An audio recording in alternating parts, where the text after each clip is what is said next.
কিন্তু কখনোই ভালাই হিসেবে চাই না, বলি না এই কথাটা, আল্লাহ সম্পত্তি তুমি এমন সম্পত্তি আমাকে দান করো যার মধ্যে তুমি বরকত দিবা, যার মধ্যে দুনিয়ার ভালাই আখিরাতের ভালাই দিবা, এরকম কিন্তু চাই না।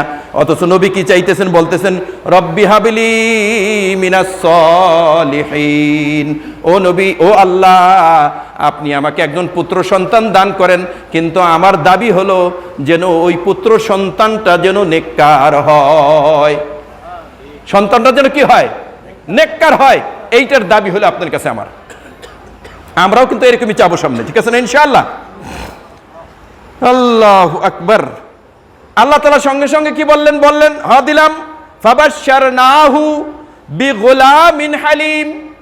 আল্লাহ বলেন আমি তাকে সুসংবাদ দিলাম, ফাবাশশারনাহু বিগুলামিন, এই গুলামিনের অর্থ হলো পুত্র সন্তান, হালিমুনের শব্দের অর্থ হলো স্থির বুদ্ধি সম্পন্ন, অর্থাৎ যেরকম তারা এরকম একজন বুদ্ধি সম্পন্ন যে সিদ্ধান্ত সে একা নিতে পারে, কারোর সিদ্ধান্তে কিংবা কারোর ওয়াসওয়াসায় তার সিদ্ধান্তকে সে পরিবর্তন করে না, এইরকম একজন সন্তান আমি তোমাকে দেওয়ার জন্য তোমাকে সুসংবাদ দান করলাম। সুবহানাল্লাহ। এবার যখন নাকি সন্তান ফালাম্মা বালাগা মাহুস সাইয়া, সন্তান যখন নাকি বাবার হাত ধরে চলতে পারে, বাবার কাজকে কিছুটা হলেও পুরা করতে পারে, 8-10 বছর মাঠে গেছে, খাবার নিয়ে যাইতে পারে ছেলে, ডাকলো দোকানে বসো, আমি একটু বাজার করে আসি, আমি ভাঙ্গা মোড়ের থেকে কিছু কিশান নিয়ে আসি, কামলা নিয়ে আসি, এরকম হয় না? দোকান খুলতে হবে সকালবেলা, ছেলেটা বসতে পারে। ফালাম্মা বালাগা মাহুস সাইয়া, যখন নাকি ছেলে বাবার সাথে কাজ করার উপযুক্ত হয়ে গেল, ওই সময় কিন্তু বাবা যারা হয় তাদের যদি সন্তান ওরকম হয় যে এখন সে কাজ করতে পারে, তখন তার উপরে ধীরে ধীরে কিন্তু একটা আস্থা বাড়ে। কারণ নিয়ম হলো বাবার যৌবন শেষ হয়, ছেলের যৌবন শুরু হয়, বাবার বৃদ্ধকাল আসে, ছেলের যৌবন এরকমভাবে আসে, বাবার শক্তি কমতে থাকে, বাবার এই হাড় ক্ষয়ের এরকমভাবে এই মেহনতের কারা সন্তান কিন্তু বড় হচ্ছে। সন্তান বড় হয় বাবার এনার্জি নষ্ট করার মধ্য দিয়ে, সন্তান এনার্জি পুড়তে থাকে, এনার্জি নষ্ট হইতে থাকে, আর সন্তান বড় হইতে থাকে। হ্যাঁ, বাবা সন্তানকে বুঝতেই দেয় না আমরা গরিব, বাবা সন্তানকে বুঝতেই দেয় না আমাদের অভাব আছে, কি লাগবে বাবা, এইটা লাগবে, তো যে কোনো প্রকারে সেটা এনে দেওয়ার চেষ্টা করে। এই হলো বাবা। বাবার মূল্য কিন্তু শরীয়তে মায়ের চেয়ে কম না, বরঞ্চ আরো বেশি। এই জন্য আপনার পরিচয় কিন্তু মায়ের নামে না, বাবার নামে। মায়ের আর একটা মর্যাদা বেশি, যার কারণে বলা হয়েছে মায়ের পায়ের নিচে জান্নাত। আবার এক হাদিসের মধ্যে মা বাবা উভয়ের পায়ের নিচে জান্নাত। কিন্তু আসল হইল আপনার জন্মের সূচনা কিন্তু বাবার দ্বারা, যার কারণে তা না হইলে আল্লাহ সুবহানাহু ওয়া তাআলা আগে মা তৈরি করতেন, তারপরে বাবা তৈরি করতেন। আল্লাহ তাআলা আগে তৈরি করেছেন বাবা আদমকে, তারপরে তৈরি করেছেন মা হাওয়াকে। এতেই বোঝা যায় বাবার মর্যাদা কি বেশি।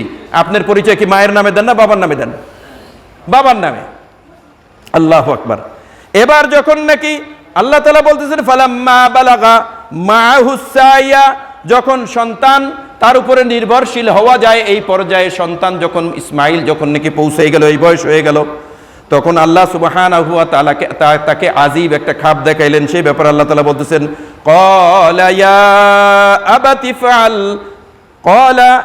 ক্বালা ইয়া বুনাইয়া ইন্নী আরা ফিল মানাম, ও বৎস, ও আমার ছেলে, ও আমার পুত্র, ইয়া বুনাইয়া ইন্নী, নিশ্চয় আমি, আরা ফিল মানাম, রাত্রে স্বপ্নের মধ্যে দেখেছি। কি স্বপ্ন দেখলেন বাবা? আন্নী আযবাহুকা, যে আমি তোমাকে জবেহ করতেছি। আল্লাহ, কঠিন কথা।